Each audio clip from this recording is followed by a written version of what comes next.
Due to copyright, I can't publish many audiobooks on YouTube. At our audiobook novel service, we offer access to over 300 full novels from Pocket FM, Webnovel, Audible, Wuxia, and more, all in high-quality audio format. Each novel is available with a one-time payment only. No subscriptions, no monthly payment, and no ads. Payments via PayPal or Ko-fi. To browse the full list of available novels, message me directly on Telegram or WhatsApp, or check out our full catalog on Discord. Chapter 541, Return 6. Betray her? How did I even betray her? I wanted to mouth those words, but I found myself unable to look away from those deep black eyes of hers. I could only silently purse my lips before explaining myself. She has something that I need. I can give it to you. No, you can't. Ah, her gaze feels piercing. My eye twitched and I found myself hurriedly speaking again. The entity within me. It's still not clear. Kira has a certain item that can help me get rid of it. Is that all? Yes. Then you don't have to worry. HM? What? I don't have to worry? I was confused. How exactly did I have to not be worried? I knew that the seal the previous cleric had placed on me was strong, but I felt it weaken the moment my progression increased once again. It was like a ticking time bomb, ready to explode at any second. I had to tackle this issue now before it was too late. We already knew of your problem when the cleric told us. We? Who was we? The Academy has managed to get in contact with a high-class cleric. They should be able to help you with your problem. Wait, really? I found myself blinking rapidly. This was an unexpected piece of information. It was a pleasant one. However, the joy only lasted for a few seconds before it cooled down considerably. If it's a high-class cleric, then they will surely be able to tell that something might be wrong with me. In fact, they might even figure out my secret. What's wrong? As if noticing my internal struggle, Delilah cocked her head. Are you not happy? I am. But? After what happened last time, I'm not sure I'm comfortable with people entering my mind. Oh. Delilah seemed understanding. Even so, you must get rid of it. Or at least, I thought she was, but staring at her, whose eyes were squinted directly while facing me, I found myself taking a step back. That guy. Her face frosted slightly, even displaying hints of disgust. No. That was all she said before fading and appearing back towards the front as time resumed. Instinctively, I reached out for her but stopped the moment I felt a certain gaze stare at me from my right. You. It was Leon. Alternating his gaze between her and me, his expression tightened. It's not what you think. Oh. I was just stretching my arm. Yes, that makes sense. It's rather stiff. No, I get it. Forget what you saw. Already have. Fuck you. Yes. In spite of Delilah's words, I still chose to confront Kira directly about the mirror. I excused myself and walked toward her. She was sitting next to Aoife, both of them quietly staring ahead, lost in their own thoughts. From the looks of things, the two of them seemed to have fought. Nothing unusual here. The two fighting was pretty much a normal occurrence now. In fact, if the two of them didn't fight, I'd argue that something was wrong. What was the argument about this time? I started with some small talk.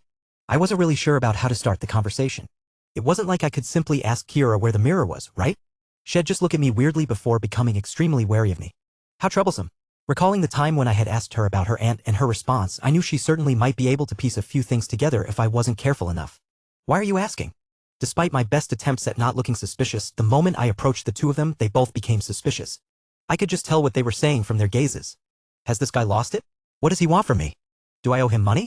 Maybe I was exaggerating, but it certainly felt like something their expression was saying. Hume. I let out a light cough before sitting down next to Kira. You lost it? Is the seat taken? No. Then I'm taking it. Kira's eyes squinted, followed by Aoife. The two seemed to be strangely in sync today. Shoot. What do you want? Kira asked, eyeing me suspiciously. What was up with her? Why are you two acting so weird? I just wanted to sit down and make small talk. That's the fucking problem. Kira pointed out. You were the last person to make small talk. What I suddenly found myself drifting back to the past and my mouth went dry. Thinking it over, they had a point. I really wasn't one for small talk. In fact, I couldn't stand it. I licked my lips, trying to shake off the discomfort, but then I noticed Aoife staring at me with an odd expression. Her lips parted as she started to speak. The last time I tried making small talk with you, you straight up ignored me. I did? Yes. Ah. I apologize. No, you did good there. Kira suddenly patted me on the shoulder. Fuck, why does the back of my head suddenly feel hot? I ignored the sensation and pursed my lips. Oh. I would too had I been in your scenario. Then again, Aoife is more tolerable than Evelyn. Evelyn? What did she do? What didn't she do? Kira suddenly made an exaggerated expression. What didn't she do? That girl, she talks way too much.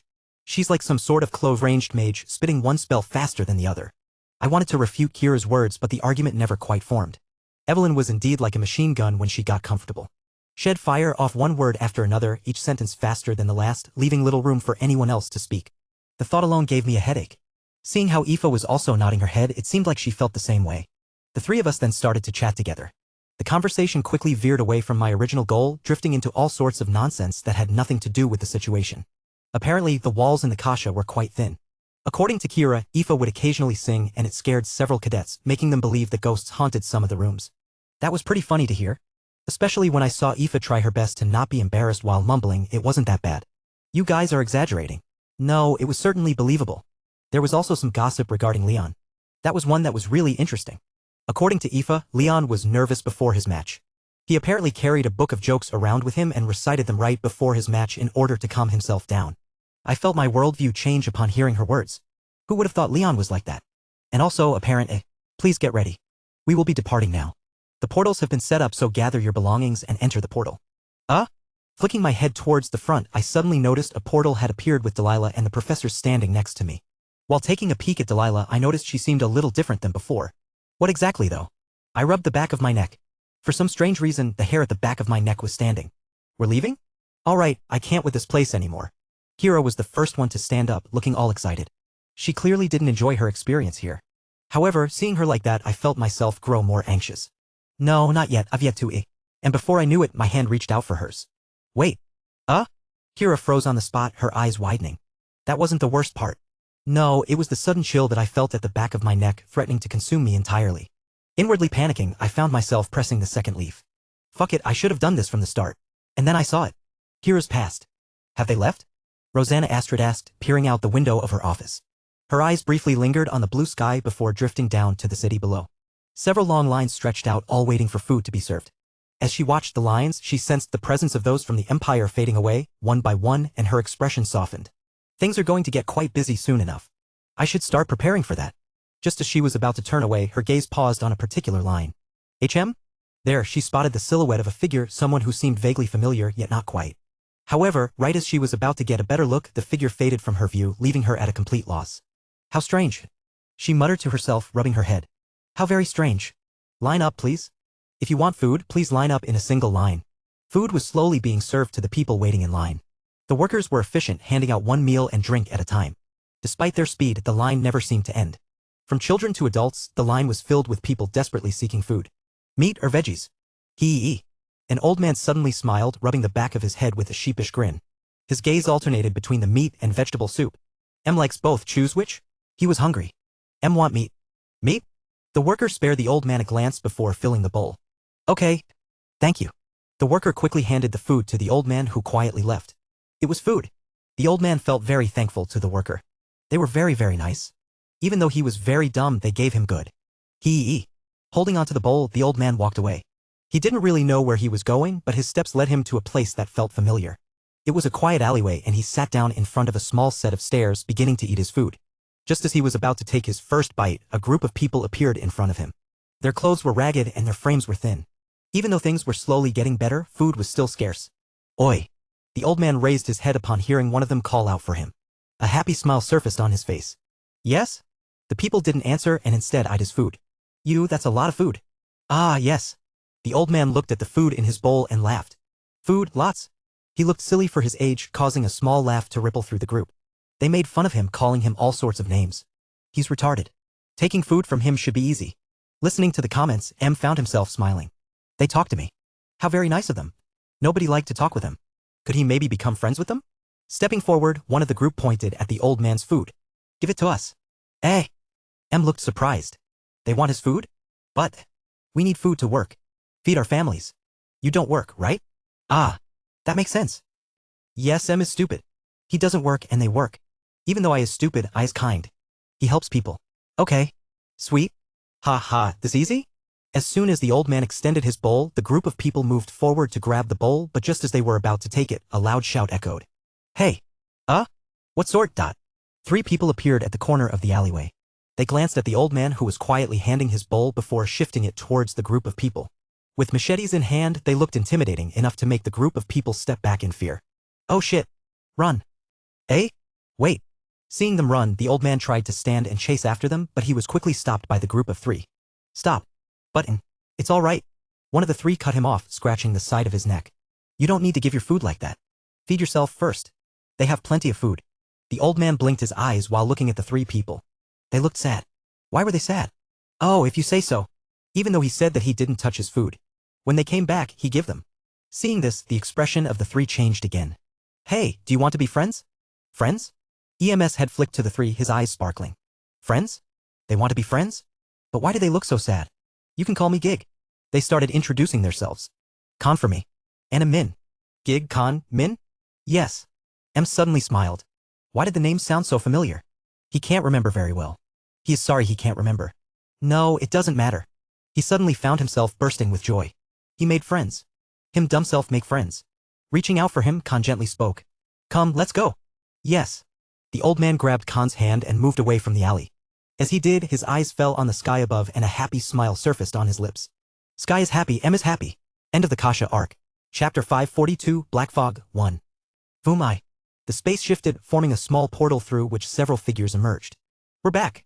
It's really the academy. I can't believe it. Am I dreaming? As they stepped into the familiar surroundings, several of the cadets couldn't hide their emotions.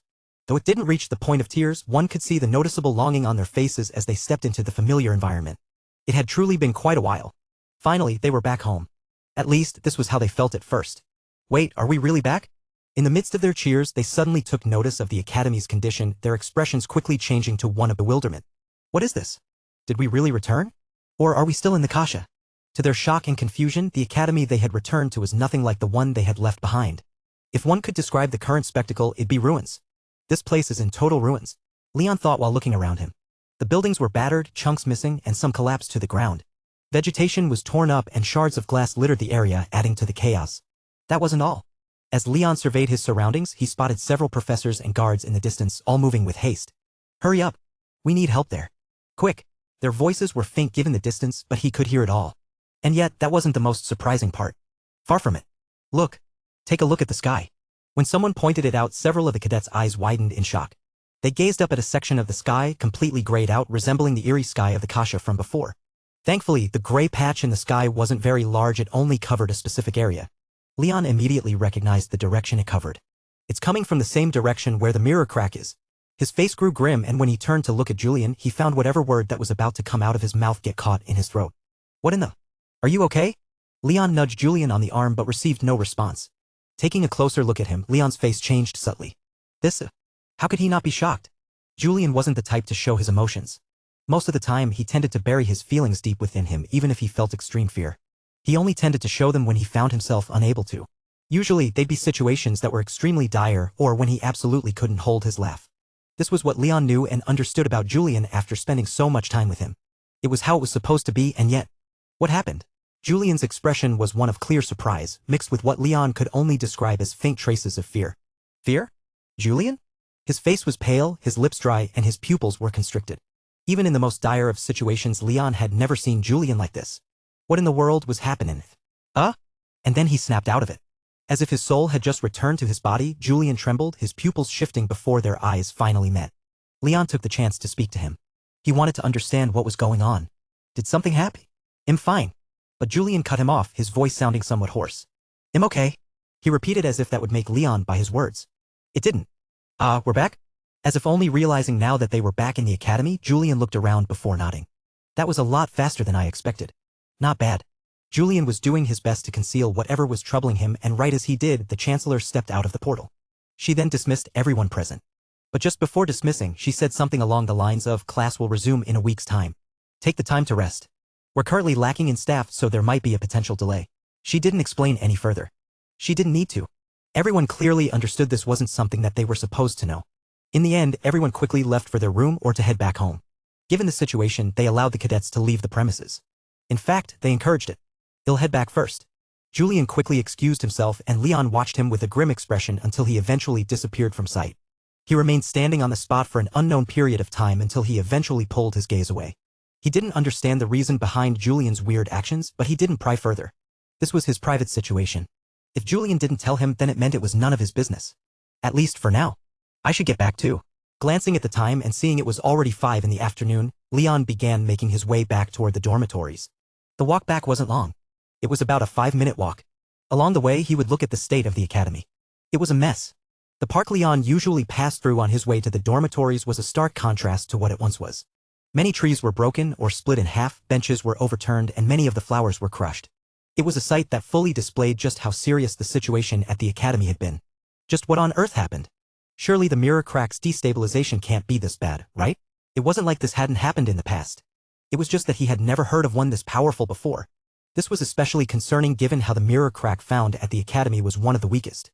How bad was the situation in other places where the mirror cracks were filled with powerful monsters? There's a lot of powerful people in Bremer, so that might be safe, but I'm not sure about the other places. Some places might even be sacrificed. In any case, Leon quickly shook away those thoughts and managed to get into his room as he closed the door behind him and sat down on his desk. Perched next to the desk was a small mirror where he could see his own reflection. He was just about to lean back on the chair when his entire body froze. Bah! Thump! A steady, powerful pulse throbbed in his mind, echoing the rhythmic beat of a heart. Leon found himself unable to move. Bah! Thump! The pulse throbbed once more, jarring Leon as he instinctively gripped the armrests, his fingers digging in so fiercely that the wood cracked beneath his grip. Bang! What's going on? Panic started to set in Leon's mind.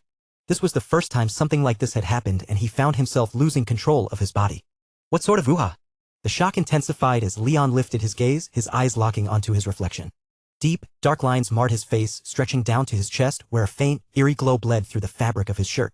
Leon started to hyperventilate, the panic taking over his mind. He tried to stay rational, but he couldn't. He had lost full control of his body, and he just found himself trembling on the spot. What's going on? What is happening? Leon wanted to scream, but his voice refused to leave. He wanted to run, but his legs refused to budge. He wanted to. Boom. A blinding surge of light erupted from Leon's chest, filling the room with an intense glow that consumed everything in its path. Leon found himself flying back as a result of the light, crashing against the bed behind him. Bang! Ugh! His back ached from the impact, but Leon barely registered the pain. As the light slowly receded, he discovered he could move again, and an overwhelming sense of relief washed over him. Yes, ha! I can finally, ha! His words halted then. Lifting his head slightly, his eyes paused on the levitating object before him. Bathed in a soft white glow, a black chalice hovered just inches from his face, drifting slowly in the air. Leon hurriedly lowered his head to stare at his chest, and it was then that his eyes widened massively. Ah! Drip! Drip! As a dripping sound filled the room, the color red stained the floor, pooling around his feet as Leon found himself looking down at his chest, or what was missing of it. Staring at the gaping hole in his chest and then raising his head to look at the chalice in front of him, Leon suddenly felt his legs buckle beneath him. Thud! Falling to his knees, he stared wide-eyed at the chalice in the air. How could? In his shock, the chalice drifted gently downward, coming to rest just beneath his face. Leon's eyes fixed on the crimson liquid filling the cup, its crimson-red hue resembling his own blood. No, that was his blood. Within the liquid, his reflection stared back at him, or at least, what he thought was his reflection. As Leon stared into the reflection, another figure slowly began to overlap with his own. The image was hazy, impossible to fully make out, but he could see their mouth move. Leon's mind was hazy, and in a situation where he should have already been dead, he was still conscious. Leon focused on the figure's mouth within the chalice, barely managing to make out its words. He wasn't even sure he read correctly, but it almost felt like it was saying, drink. Drink?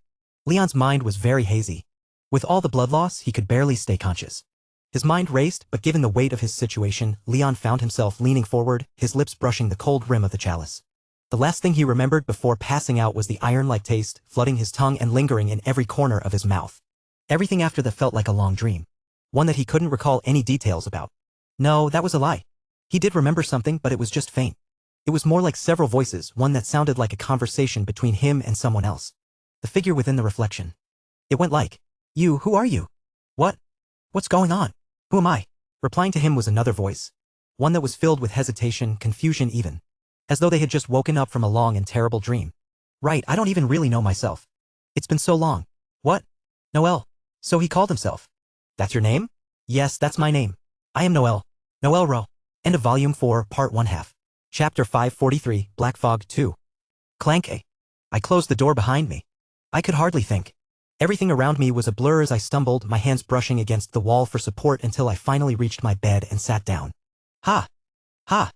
My breathing was fast and images continued to replay inside of my mind. How could? I had used the second leaf on Kira. It worked. I was able to catch a glimpse of her past. What she felt and understood exactly what had happened to her in the past. But that wasn't what shocked me. No, far from it. Fog. Black fog. Within the haze of my vision, a faint black fog crept in, lurking in one particular scene until it swallowed everything, obscuring my sight completely. I couldn't see any further from the point, and the next moment I found myself waking back up. That fog. It felt suffocating. And yet it almost felt resonating.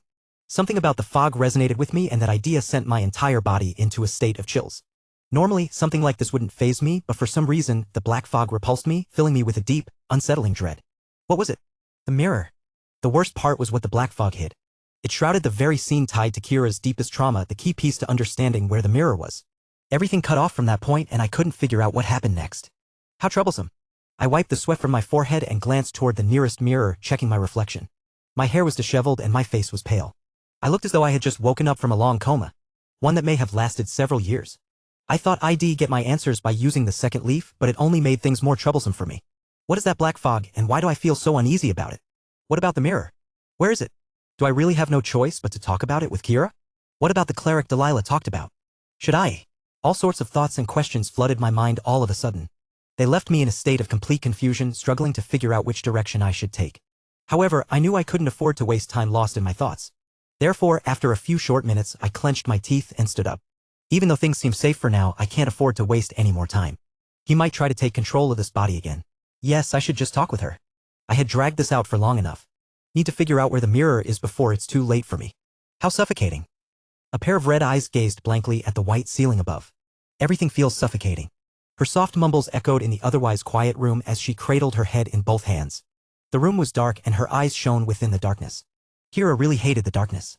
It reminded her too much of that time. And yet, she couldn't do without the darkness. Her powers were related to the darn darkness. Hence why she chose to remain in the darkness. She felt suffocated. She hated every second of it, but she also couldn't do without it. Was this how it worked for drug addicts? Kaka. Kira let out a soft chuckle. It was one of her usual weird-sounding ones, but she didn't smile as she laughed. In more ways than one, it was a laugh that felt forced. TRRA. At that moment, her communication device vibrated. She slowly picked it up, revealing a message on it.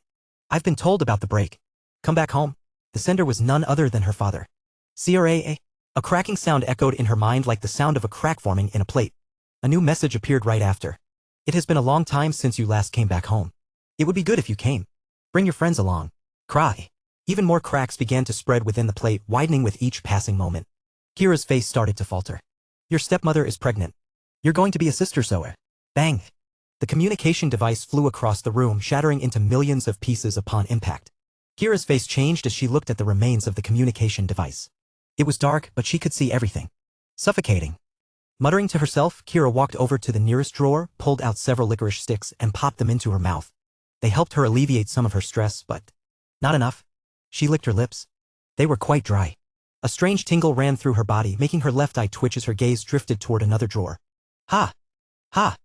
Unknowingly, her breathing grew more labored. That one won't hurt, right? Kira licked her lips once more, feeling an odd pull toward that specific drawer. Her hand reached out, slowly opening it to reveal a small box tucked inside. It was a familiar box, one she hadn't seen in quite a while. Who? Finding her chest tremble at the sight of the box, she reached out for the packet, her hand trembling slightly. It had been so long. Yeah, one won't hurt. She needed one desperately. The licorice sticks were just not cutting it. Carefully licking her lips, Kira opened the box, the faint smell of tobacco spreading into the air. Kira's body trembled at the smell as she reached out for one of the cigarettes, her breathing growing even rougher. Pressing her lips together, she carefully nestled the cigarette between them. Raising her finger, a small flame flickered to life, casting a glow around her. As the darkness dispersed, Kira was able to get a better look at the cigarette nestled in her lips, and her chest trembled. Yes, just one won't hurt. Kira brought the flame next to the cigarette and was just about to light it up when... To talk. A knock suddenly sounded, snapping her out of it. Realizing what she was about to do, Kira quickly swallowed her saliva, placed the cigarette back into the box, and tossed it into the drawer. She then walked towards the door. Who is it? Fuck, why are you replying? Don't tell me it's that annoying princess? Kira's face fell and she approached the door, swinging it open rapidly. Fucking bitch Kira's words stopped halfway through as she noticed the figure standing before her. Immediately, her mouth stopped and her large eyes blinked in succession. You, what are you? Were you about to smoke? Julian's voice cut her off before she could finish, stunning her on the spot. Looking at him, he seemed disheveled, his face pale and worn. Did he just come back from a workout? Smoking? What are you on about? Why would I? I can smell the tobacco in the air. Kira swallowed her saliva and pressed her lips together. She felt ashamed, but only for a brief moment before she suddenly frowned. Wait, why'd I even care if he knows? She was a full-grown adult. What she did was her own private matter. Her decisions were hers and hers alone. Something within her started to boil as she directed her gaze towards Julian. Fuck, you know what? Kira became direct with him. I was about to smoke, all right? I've been rather stressed lately and I needed to smoke. Do you have a problem with that? 'Cause I don't give two fucks. No, I don't. Julian cut her off, leaving her stunned. You don't? No, why would I? But that was then. I don't care anymore. Eh? It's the past. I've long stopped clinging to it. Why? What? Kira blinked her eyes. Before she could say a word, Julian stepped into the room, casually scanning his surroundings before flipping on the lights and sitting down. Right then his eyes fell on a certain drawer which he opened to reveal a small box. He gave it a casual glance before taking it and bringing it to his lips. As he did, he looked at the stunned Kira while mumbling. You should too? Recovering from her shock, Kira closed the door behind her and walked towards Julian, her brows furrowed. Should what? Puff. Blowing into the air, Julian dryly replied. Stop clinging to the past. Across the 4 empires, countless churches stood, each dedicated to their own revered gods. Among them, the most renowned were the flame-bound sanctuary, the monastery of seated stars, the cathedral of Emberheart, and the temple of awakened sight. Belonging to the seer doctrine, the temple of awakened sight was the grandest of them all, serving as the largest church for the devoted followers of Oracleus. In the vast halls of the church, a lone figure stood beneath one of the altars, silently praying before the statue that loomed in front of him. The statue depicted a giant with a large eye, one that seemed to overlook the entire world beneath it. He looked immersed in his prayers, as though he was lost in his worship for his god. It's good that you're so devoted. Awakening him from his prayers was a soft voice. Slowly opening his eyes, Jackal turned his head, his gaze eventually settling on Cardinal Ambrose, who approached him with a calm smile on his face. Your Eminence. Jackal quietly lowered his head in respect. Haha. The Cardinal merely laughed, dismissing him with his hand. There's no need for you to do that. There will eventually come a time when I will be the one doing that to you. Yes. Jackal didn't deny his words. In the end, he also believed them to be true. He was none other than the fragment of the holy seer Oracleus. He was the chosen one. How was your assimilation? How are you feeling? It's weird. Jackal responded, lowering his head to watch his arms as he clenched and unclenched them. Ever since assimilating with the blood, I've been having visions. Strange ones. Some make sense, others don't. But in every single one, there's always something I notice. Oh? The Cardinal raised his brow with interest. A black fog. Black fog? Yes. Jackal calmly explained. It doesn't ever do anything, it just appears in the visions, quietly observing everything. Just like me. HM? How should I say this? Jackal pinched his chin, falling into deep contemplation before mumbling. It's as if I'm seeing an intruder watching what is supposed to belong to me. Yes, something like that.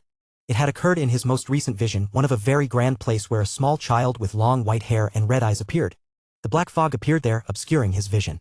An uncomfortable sensation washed over him as he gazed at the fog, as though something that should have been his was being used by someone else, obscuring his own visions. Thief? He glanced towards the Cardinal. Out there, there's a thief. They've stolen my blood and assimilated with it. Jackal's eyes grew hazy as his expression frosted. That's unacceptable. End of Volume 4, Part February 2nd. Chapter 544, Whereabouts of the Astral Mirror 1. Have you ever experienced the loss of someone important to you?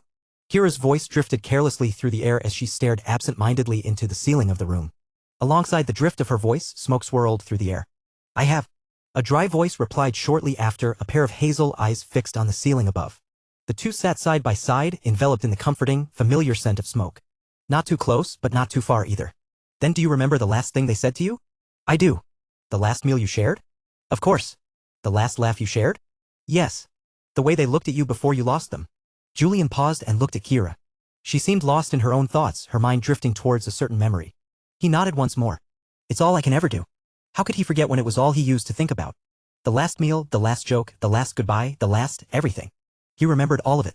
It's crazy what the mind can recall during the moments we lose someone. A soft yet disguised smile marred Julian's features. Right? Kira inhaled deeply from her cigarette, her crimson eyes lazily following the trail of smoke as it twisted into the air. No one really knows when you'll see someone for the last time. I certainly didn't think I wouldn't see my mother for the last time at my age. Puff. She blew into the air. And then one day, they're just gone. No rewinds, no second chances, just gone. Her voice strained a little. She wasn't even sure why she was talking so much, but something about the afterburn of the cigarettes and the familiar smell that lingered in the air made her feel so vulnerable. When had she ever been like this? I didn't think she'd stay with me forever. No, I knew since young that one day she'd leave me one day. I just didn't think they'd leave you so soon? Julian finished her sentence, leaving Kira with her mouth slightly open. After a moment, she closed it and nodded. Yeah. Kira's head finally shifted away from the ceiling and onto Julian. Looks like you've gone through something similar. Maybe. But I was the one who left. Not him. Julian smiled ambiguously, his gaze drifting towards the cigarette in his hand. He still hated the taste, the sharp afterburn that lingered at the back of his throat and the smell that seemed to fill the air, forcing his nostrils to scrunch up. And yet, He also felt liberated in some way. How long had it been since he felt so clear-headed? Puff. Taking a drag of his own cigarette, he began to speak. Sometimes I wonder why I do the things that I do. Do I just want to achieve my goal, or is it because I just can't move on? He shrugged. People will tell you to move on, to let go, but they never explain how. Tell me about it. Kira chuckled, taking a drag of her own cigarette. It's all I ever hear, but nobody fucking explains me shit. How the fuck am I supposed to let go when I don't want to forget? The moment I let go, I feel like she'll die for real. HM? But isn't she? They say someone dies when their heart stops beating, but I don't believe that. Kira exhaled slowly, sending a puff of smoke into the air. Puff. That's bullshit. Yeah, your heart stops, but you're still remembered. You're still someone to somebody. You still exist. But what if they forget you? Would you still be here? She tapped the cigarette, letting the ash fall to the ground, and then jabbed the air with it as if emphasizing her point. That to me is when someone truly dies. When there's no one or anything left to remember you by. To her words, Julian had nothing to say. He thought about it. He tried to argue with it, and yet, nothing. He had nothing to rebuke her with. Leaning his head back, he suddenly found himself smiling. I guess you're right. In some sense, we were never meant to forget. Kira pursed her lips, her eyes staring blankly at the ceiling. The only thing she could hear was Julian's soft yet dry voice. Letting go means erasing the past. It felt therapeutic. Relaxing, almost? Should we erase the past? Erase everything that made us reach this point? Julian shook his head. I guess not. What matters most isn't learning to let go, but learning how to carry it with you, not as a weight, but as a reminder. A reminder of where you once were and where you are now. The longer Julian stared at Kira, the more he sensed she was begging to shape into who he once was. He recognized that look all too well. The suffocating grip of the past, unable to let go, clinging to memories that shaped every decision, had been there. He understood exactly what it was like. Was this why he was speaking like this? He wasn't really sure. He just felt like he was seeing his own reflection. Yes, a message. This was a message to his previous self. So what are you saying? Kira's eyes suddenly drifted away from the ceiling. Are you saying that I should remind myself of the pain? To endure it so that I can remind myself of the past? Is that your way of saying I should be stronger? No. Julian shook his head, his eyes squinting as he thought. Strength doesn't come from pretending that pain doesn't exist. Pain does exist, and ignoring it just means ignoring all of your problems. The more something hurts, the bigger the problem. He found out the hard way. He thought he was strong. Enduring pain. Taking on as much pain as possible while pushing his body to its limit. He wasn't. He was weak. Still was, but getting stronger by the day. And that was enough. Strength comes from when you realize that pain does exist and that you can't ignore it. Julian lowered his gaze towards the cigarette nestled in his fingers. It reminded him of the times in the past. It comes from when you find the courage to do something about it. After all, the grueling, painful moments, the endless hours of struggle, the cancer, coming to terms with the inevitability of death, and letting go. Life doesn't pause for us. If only it did. How much easier would life be? But it moves forward relentlessly. It doesn't wait for anyone, just as we should. So, in some sense, it's about honoring what was while making room for what could be. After all, that's how someone grows. Those were the last words exchanged between them before the room fell into complete silence. Aside from the gentle exhale of smoke and their steady breathing, there was nothing else to fill the space. Then Kira shattered the silence. You're cringe, you know that? Haha. Julian couldn't help but laugh at her words. Ugh. Kira shrugged him off, flicking her cigarette away before standing up. Goosebumps. I'm actually getting goosebumps. Seeing her like that, Julian couldn't bring himself to be angry. In a way, she probably had a point. He mulled over his own words, wondering how Leon would have reacted if he had been there to hear them. It didn't take long for an image to shape up in his mind. Had probably be hunched over by the wall, hand over his mouth, doing his best not to puke. The thought alone seemed funny. To the point where Julian found his fingers twitching. Should I just have a similar conversation with him? How much could he get him to puke? Ugh, fucking shit.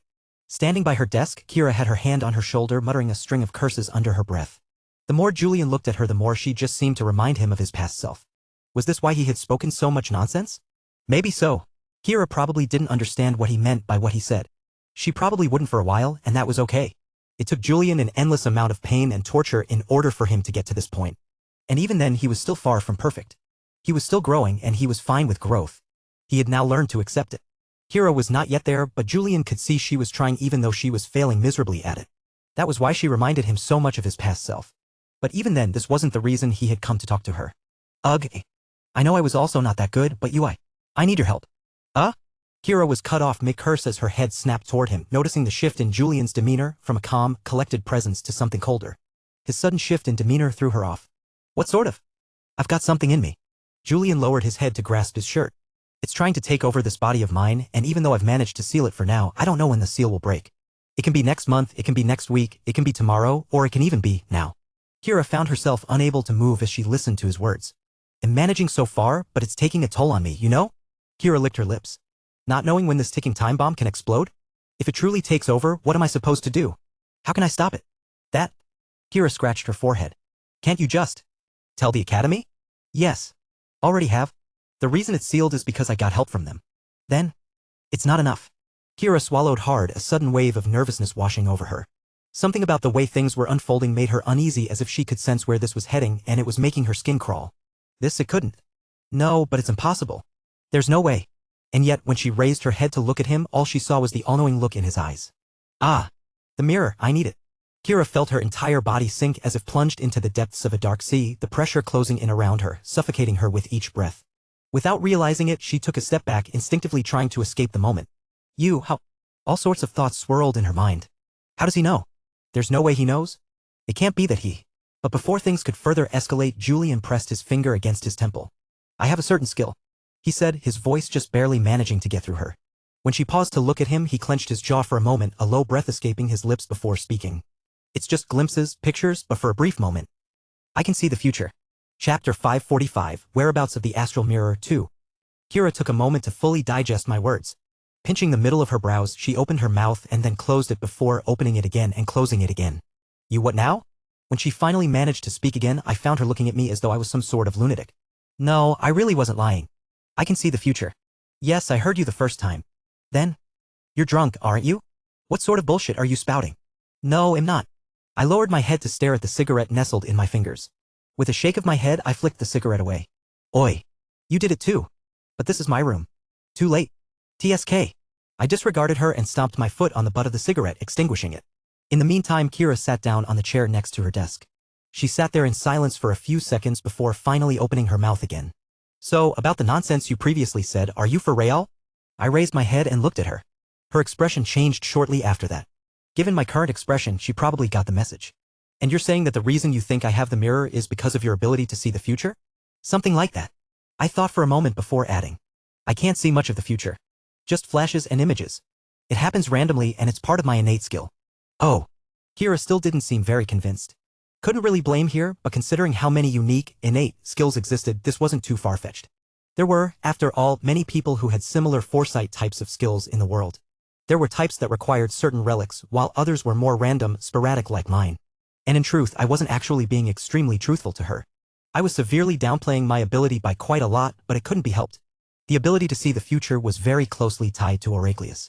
Regardless of how much I wanted to tell someone about Oracleus, there was simply no way for me to do so. Especially not when there was a maniac who had eyes and ears all over the entire world. Even mentioning the name Oracleus set me on edge. For now, this was probably the best explanation that I could use to avoid any ties with the inverted sky. Future, huh? Kira massaged her chin. She still seemed unconvinced, but the more she mumbled to herself, the more relaxed her expression became. It was then that she looked at me. Is the reason why you disappear so often related to that ability of yours? Eh? My face almost cracked at her sudden question. That also explains how you suddenly become so strong whenever you return. Fuck. She looked at me. You fucking cheat. Oh. I forced a smile. Yeah, no. She was way off the mark here. If only the visions were the reason for my disappearances. Many times, the visions had nothing to do with them. My increase in strength was also due to a different thing, but I guess this works. You got me. And so, I rolled with it. The ability lets me glimpse into futures that are loosely connected to me in the form of images. Not long ago, I saw a vision of you holding a mirror. I wasn't sure what the mirror represented, but its image stuck with me. So, I went to the library to dig deeper, and that's when I discovered the astral mirror. Kira's crimson eyes stared intently at me the moment I finished speaking. I felt sweat trickle down the side of my face under her gaze. Did she believe my lie, or not? All sorts of thoughts swam in my head as I tried my best to recall my words and see if there were any holes in anything that I had said. I was nervous, but I didn't show it. I couldn't show it. The mirror was of great importance to me, so I couldn't screw this up. I was just worried she'd call me out on my nonsense. Just as the silence started to feel suffocating, Kira's lips parted. How accurate do you say your images are? More or less accurate? More or less? Unless I do something to alter that future, it is accurate. I see. Kira licked her lips, her brows furrowing tightly. And what exactly was I doing in that vision of yours? You were looking at the mirror in your room. In my room? Kira raised her brow. Yes. The room in your house. The one with the big single bed, pink curtains, the large wooden wardrobe, the big wooden table, and all those teddy bears. All right, enough. Kira suddenly cut me off before I could continue. Because it was dark, I couldn't quite see her features, but I could see that she was embarrassed. This was what I was aiming for. Having caught a glimpse of her memories using the second leaf, I knew exactly how her room looked. I used this information that I shouldn't have been able to know to make my claim a lot more believable. And staring at her face, I could tell that she was pretty much convinced. Good thinking. I secretly sighed in relief while waiting for her to recover from her embarrassment. I don't judge. One more word and I'm calling Aoife over to sing for you. My mouth shut faster than I ever thought was possible. For a brief moment, I even thought I saw a string of notifications appear in my vision. They were just hallucinations, but I was convinced they'd become real if Aoife truly came and held a concert. Oh God. I even found myself biting my own fist. Right? With a subtle cock, Akira leaned back on her chair, seemingly looking more relaxed. If she didn't buy my story before, she seemed a lot more on board now. At the very least, I was no longer worried about her getting suspicious about my ties with the inverted sky. I guess I somehow managed to make things work out. Things were going smoothly and I was just about to sigh in relief when... It's all good and all, but... Kira looked at me with a somewhat helpless expression. Even if you asked me, I actually don't know where the mirror is. Eh? The mirror shit, I don't remember anything at all. I've tried recalling, but it's as if there's a hole in my mind. I have no idea where the mirror is. Ah. Suddenly recalling what had happened when I tried looking through her past, I knew that she wasn't lying. Indeed, even in her memories, I couldn't see what had happened. That? Just when I was on the verge of giving up, Kira spoke, pulling my focus back. But it's not like I am completely clueless about where the mirror could be. Eh? My brows jumped up. I was just about to speak again when she cut me off. The only issue is that I don't want to go back there. Her face scrunched up. That place, I don't want to go. Academy training grounds. Aoife fixed her gaze on the ground in front of her where a collection of weapons was spread out. In the distance stood several training dummies set up to test her strength. These dummies were exceptionally durable, requiring a powerful blow to break through their tough exteriors. In the events that followed the exhibition, Aoife found herself lost in her own thoughts more and more. She raised her head and looked around her. The training grounds were mostly empty, with only a few people scattered around, yet as she stood there, she couldn't shake the feeling of being surrounded by countless eyes, all watching, all judging. Every glance felt heavy. Every silence defeating. Every sound felt loud. Aoife bit her lip, fully aware that it was all in her head. The glances weren't truly aimed at her. The silence wasn't a judgment. The sounds weren't whispers of scorn directed at her. But she couldn't help it. No matter how hard she tried to reassure herself, her mind refused to believe it. She knew that there was a lot to be desired from her. She was the princess of the Empire, someone who was going to be looked up to by many of the people in the Empire. How could she proudly raise her head when she was so painfully weak? With all her advantages and resources, how could she be lagging behind? While she knew the judges and stares were merely in her mind, she also knew that they did exist. Someone out there was speaking about her, talking about her inadequacies and comparing her to the others. It made her uncomfortable. Worst of all wasn't even her lack of strength. The worst part was that she had become so complacent with herself that it took Kira's words to snap her back to reality. Everyone was growing, but what about her? Had she grown? This can't go on. They had a week off. In that week, many of the cadets were given time to go back to their families and rest. Aoife discarded all of that. She was lagging behind and she knew that she had to catch up. Staring at the array of weapons laid out before her, she raised her hand and the bodies of each weapon hovered in the air before her. From swords to spears to hammers, a variety of weapons floated effortlessly around her. Teresa. Calling out a name, a little figure appeared next to her legs. Blinking her large eyes, she looked around, her hair a little messy. I need some help. Oh. Yawning, Teresa flicked her hand and several of the weapons instantly transformed. Aoife's face paled considerably at the sight before her. She felt her mana draining from her body, but as she gazed at the weapons before her, her eyes sharpened. Her performance at the exhibition had been disappointing. She knew it, and because of that she dedicated most of her time to refining herself. She completely overhauled her regular style and opted for something different. This was the result. There's more to work on, but this is definitely the right step. Biting her lips, Aoife extended her hand forward. Without hesitation, the weapons around her spun into the air, then shot off sharply into the distance. The spear was the fastest. At the speed that took one to blink, it appeared right before the nearest training dummy, impaling its core in a smooth fashion. Swoosh! The sword followed, slicing through the dummy with precision, cleaving it in half. A sharp red line appeared across the severed section of the dummy. And then, a large shadow loomed over the dummy, steadily expanding as layers of earth piled up around the hammer. Until, with a deafening crack, the ground beneath the dummy shattered, sending debris flying as the hammer surged with power. Bang! A terrifying explosion reverberated through the surroundings, forcing Aoife to cover her face as her hair fluttered back. By the time everything settled down, nothing remained of the dummy. In its stead was a massive crater. Ha! Ha! Breathing heavily, Aoife looked at the crater with a confused look. That was me? She blinked her eyes, and it was then that she noticed it. The gazes. They were looking at her again. But this time, they were different from the previous one. She couldn't see any judgment in them. No, all she could see in them was shock and horror. Ah! Aoife found herself licking her lips while lowering her gaze to stare at Teresa. Maybe, just maybe, she was growing. Chapter 546, Delilah's Will, 1. This is more troublesome than I expected. Coming back from Kira's room, I ruffled my hair in annoyance. She knows where the mirror might be, but she's unwilling to go there. I could only think of one place where she didn't want to return. That be none other than her own house. The place where her mother was killed and she found her beloved aunt responsible for it. Given what I knew about the circumstances and her past, I couldn't really blame her for not wanting to go there. Still, time was ticking for me. I needed to tackle the situation before it was too late. I couldn't wait for things to go to shit before acting out on the problem. That'd be irresponsible and stupid. I had already dragged on the situation for far too long. On a good note, I at least know where to look. The only problem is getting there. It's not like I could just show up at her house unannounced and say, "Hello, my name's Julian and Kira's classmate. You might know me as the Chui, the summit winner. I'm here to look for something on her behalf. A mirror of sorts. Do you have any clue?" If anything, it would be incredibly suspicious, especially since the place had already been thoroughly searched by the inverted sky beforehand. Not only would I be incredibly suspicious, but I'd also be searching for a needle in a haystack. If they couldn't find it, what made me think I could? In some sense, it's vital that I get Kira to come with me. No, not just here, but with the others too.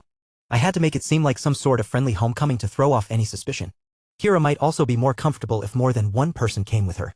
At the very least, she had to be there. If anyone had the highest chance of finding the mirror, it was undoubtedly her. Only problem was convincing her to go back.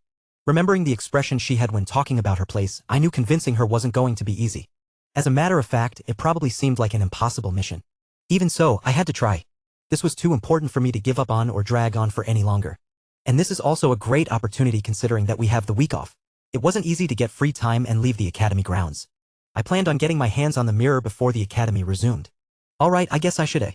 I paused halfway through my sentence as I turned my head and spotted a certain figure sitting down on my chair, her legs and arms crossed. Pausing, I licked my lips. They were strangely dry. When did she? You're here. In spite of my shock, I managed to play it cool. If there was one thing I was good at, it was keeping a cool face even in the most dire of situations. At least, this was what I thought. Feeling her gaze, which seemed unusually intense, I found my face slowly starting to change. Keep it cool, keep it cool. In spite of my best attempts, my face continued to change. Under those deep black eyes of hers that seemed to see through everything, my face wouldn't stop changing and I eventually found myself turning to look away from her. I bit my lips and secretly lamented to myself. Why does this always happen with her? She really was the only one that could get me to break. Even Cithras wasn't like this. All of a sudden, Delilah's nose scrunched up as she sniffed the air. You smoke? Rarely. Just how sharp are her senses? I had made sure to hide the smell, and yet... Oh, I see. Delilah looked unconvinced, her eyes narrowing. I could only shrug my shoulders. I wasn't lying. I rarely did smoke. Still, what incredible pressure. Thankfully, I was somewhat used to her antics and just waited for her to calm down. If push comes to shove, I could just bribe her. I had a whole guide in my mind on how to deal with her now. No, but more than anything. What are you doing here? Delilah didn't usually show up unannounced unless she had something to tell me or needed something from me. As expected, right after I spoke, her eyes returned to normal and she stood up. I need your help with something. Me? This surprised me. What exactly could someone of Delilah's stature need help from me for? Although I didn't understand, I nonetheless nodded my head. Sure. It was only then that Delilah appeared satisfied. Raising her hand, she snapped her finger and my vision started to spin. Why? I barely had any time to process the situation before my body was suddenly teleported to a completely different place. Bright lights filtered down from above, momentarily blinding me. Ugh. Squinting to adjust to the sudden brightness, I blinked a few times before taking in my surroundings. It was then that I finally noticed where I was, an enormous room stretching out before me. Bright ceiling lights illuminated the space above, and in the distance, an enormous glass panel appeared. My breath caught in my throat, and my eyes widened in disbelief the moment my eyes laid on the figure lying behind the glass panel as my chest started to tremble. It's a destroyer-ranked creature that I recently managed to capture. Delilah's voice drifted next to me. The calmness in her tone made it seem as though she were talking about something trivial. But no. This was far from trivial. I could tell from the pressure alone that the creature was even stronger than Almighty, who had just reached the destroyer rank. I knew its power all too well, and it was also for that reason that I had no choice but to leave Almighty back at the Kasha. Until I found a way to stop others from figuring out it was a monster, I had no choice but to part ways. It was simply too powerful now. Anyone would be able to tell it was no regular owl. A destroyer rank, regardless of how much they tried to hide it, was hard to miss. They just felt like beings that stood at the top of the food chain. For her to have subdued such a powerful creature. She really is fucking strong. But that suddenly made me recall her previous words and my eyes jumped up. Wait, you said you wanted my help. It can't be that. Yes. Delilah didn't even glance at me, her gaze locked on the creature behind the glass. With its eyes closed and the soft rise and fall of its chest, it looked as though it were sleeping. The creature's entire body was covered in black, almost as if it were darkness itself. Its size was colossal, and it seemed to be a hybrid of a dragon and a lizard. A wyvern? The creature should be a Nocthros, and I can sense a bone within its body. Oh! I nodded absent-mindedly before finally snapping out of it. Oh! All of a sudden, I understood what she needed my help for, and my expression couldn't help but change. Oh? Damn it, as expected, only she could make me change my expression so often. I've been curious ever since I saw it with the little girl that Aoife has. I originally planned on killing the Nocthros, but I recalled what she showed me and was interested in trying it myself. Delilah's calm and composed voice made it sound like she was about to attempt something trivial, but if anything, this was the soul of a destroyer rank. Even if she was powerful, she had to have the mind to subdue the monster. The fact that she wanted to create her own will out of a destroyer-ranked monster. She was crazy. No, if it's her. Before that, I suddenly recalled something and looked at Delilah in shock. Wait, if you're planning on taking the monster's bone, are you saying you can still absorb bones? She didn't have all her slots filled? Oh, yes. This woman. I still have a slot left. Father had one to give to me, but I was too busy and I didn't really have time. It's good that it worked out like this. My lip twitched listening to her voice. Will you help me or not? Delilah alternated her gaze between me and the monster, looking somewhat impatient. I opened my mouth, but feeling her gaze and seeing those eyes of hers, I found myself lowering my head and nodding. Yes. Normally, I wouldn't be confident or comfortable with handling something of this caliber. However, if there was one thing I was confident in, it'd be my mental strength. Not only that, I also felt reassured about my safety. With Delilah present, why would I even need to worry about my safety? Good. A satisfied expression crossed Delilah's face, and I watched as the corner of her lips curled up slightly before fading away. She then turned and headed toward the monster in the distance. As if sensing her presence, the monster slowly opened its eyes, revealing its enormous inverted pupils. The moment its eyes locked onto Delilah, I noticed a distinct shift in its demeanor. It sat up and slowly moved back, wary. It was almost as if it was scared. What sort of? The glass panel faded as Delilah neared it, and the monster suddenly opened its mouth as if to scream. However, before it could make a sound, Delilah clenched her fist and all the noise stopped instantly. The monster did scream, but no sound came out of its movements. Its eyes trembled and a powerful pressure filled the air. But to Delilah, it seemed like nothing more than a joke. Unfazed, she continued her walk, slowly approaching the monster, which had backed itself into the corner of the wall. I almost thought I saw it whimper as Delilah, who seemed no bigger than an ant compared to the creature, drew closer. Eventually, she stopped right before it and extended her hand. Are you ready? Her gentle voice drifted smoothly into my ears, and I found myself nodding my head. Yes. Good. A powerful glow enveloped the entire room and my entire vision shifted. By the time I regained consciousness, I found myself standing on top of a large black glacier. Pulling myself together, I looked up to see two creatures hovering in the air, each locking eyes with the other as a terrifying pressure washed over the surroundings. I knew then that it had started. The battle for supremacy. If you want access to fast updates or the full novel in high-quality audio, contact me now and buy. I offer over 300 complete audiobooks from Pocket FM, Webnovel, Audible, and more. No locked episodes, no subscriptions. Just one-time payment via PayPal or Ko-fi. Message me directly on Telegram or WhatsApp, or check out the full list of available novels on Discord. Start listening to your next favorite audiobook today.